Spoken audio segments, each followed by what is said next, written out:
This afternoon's big national hunt meeting at Leopardstown has passed a precautionary inspection and goes ahead as planned. This afternoon's big national hunt meeting at Leopardstown has passed a precautionary inspection and goes ahead as planned. Clerk of the course Lorcan Wire had been concerned about the possibility of frost and fog, but the track was found to be fit for purpose at 7:30 a.m. Cheltenham Gold Cup hero Sizing John is the star name on a superb card when he lines up in a strong renewal of the Grade 1 Leopardstown Christmas Chase. A statement issued by the Turf Club read, "The ground is currently soft, yielding in places on the hurdle track and yielding soft in places on the steeplechase course." Quote, "The news was also positive at Limerick as its jumps program goes ahead after an early morning precautionary inspection. Leicester was not so fortunate, though, as today's card has been abandoned due to snow and ice."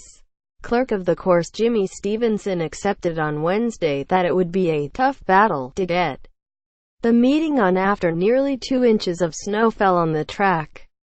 The situation was not helped, either, by overnight temperatures having dropped to as low as -3°C, and with the position untenable. Stevenson announced Leicester's abandonment well in advance of an intended 8 a.m. inspection. Kelso's national hunt card on Friday has already been called off due to frozen ground, with another hard frost and snow forecast on race day. Doncaster is on weather watch, too, ahead of its meeting on the same afternoon. Clerk of the course Roderick Duncan and his team will stage a 7 a.m. precautionary inspection due to possible frost, snow and changing forecasts. A look at today's card with Wayne Bailey 12:15 at the races. Maiden hurdle Willie Mullins has another French import for the opener. And although the summer of 2016 was the last time Franson saw a racecourse, he won his last 2 races for Philippe Decaux, owned by Rich Ritchie. These imports have become a big part of the team and he may well be another special purchase, but there's a lot of guesswork involved, and bookmakers are taking no chances. Instead, I'm backing Gordon Elliott's Flawless Escape, a big imposing sort which caught the eye when making all to win a bumper at Roscommon. He was later a very close second to Mullins's Burrows St. in a Punchestown maiden hurdle, despite making a blunder 2 out. Verdict: Franson could be something special, but don't expect the bookmakers to do you a good deal on the price. Flawless Escape is a progressive sort that Elliott can get the best out of. 12.50 per Tomp Network handicap hurdle qualifier Mullins's top weight Voix du Rev traded as low as 1/5 in running before falling at the last in the 2016 Fred Winter at Cheltenham. He clearly has talent, but it's 614 days since he's raced, and it's a big ask to come back with 11th £9 for a 3-mile race.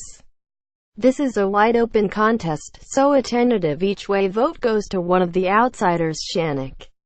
For Anthony Mullins, he stays the distance, will have no problem with softer ground, and 9 stone 13 pounds is not too big a burden. Verdict: it will be interesting to see how well or otherwise Voix du Rev performs after a long layoff. But Shannock has a chance to place off this weight at a big price. Others to consider are Red Devil Lads and Glenlow. 1:20 squared Financial Christmas Hurdle.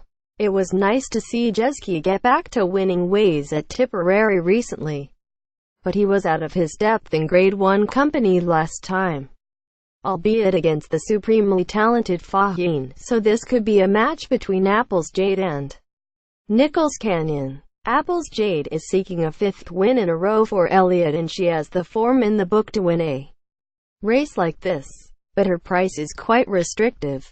She beat Nichols Canyon at Punchestown, but Nichols Canyon looked a little rusty following a break since April, and can reverse the placings today.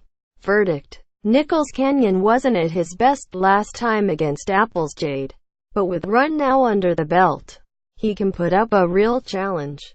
Jeski is not the force of old and may struggle in younger company. 150 Irish Daily Star Novice Handicap Hurdle rated 99, which gets her in at the bottom of the weights.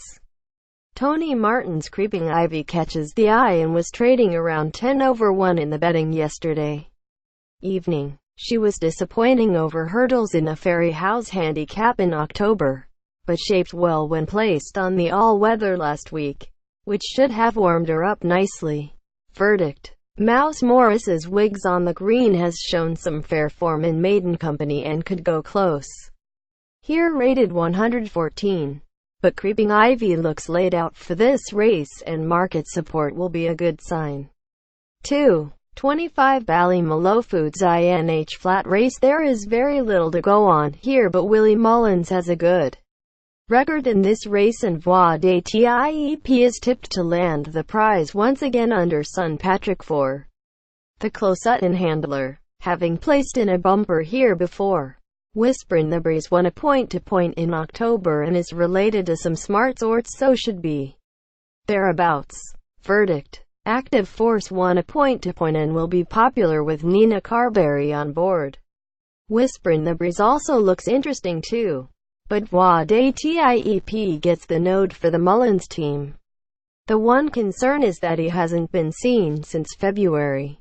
3-0 Leopardstown Christmas Chase. Jessica Harrington sizing John swerved the King George in favor of this race, and I'm surprised to see the Leopardstown, Cheltenham and Punchestown Gold Cup winner priced as high as 6/4 in the early markets yesterday.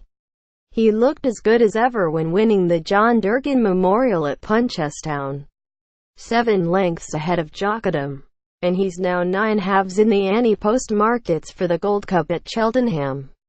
Verdict: Mullins's Yorkhill is a high-class entry, but he's a quirky character and is tackling this distance for the first time. Sizing John has the form in the book and should take all the beating. Jockadam has finished behind the selection a number of times now, and there's no reason to believe that will change here. 335 Midland Legal Solicitors Beginners Chase. Sutton Place had won 5 in a row including graded races over hurdles, but was pulled up lame on his latest start in the Champion Stayers hurdle at the Punchestown Festival. He should go close if transferring some of his form to fences. Bicardi's was very smart over hurdles, winning a couple of Grade 1s, but preferences for Noel Meade's Snow Falcon, which has shown some promise in chase races to date, including 3rd place in a Grade 1. Verdict: Willie Mullins's Bicardi's finished behind Snow Falcon on his chasing debut at Nas, and may struggle once again against that rival, which still has scope for improvement. Sutton Place is the main danger horse. More to follow. Press Association.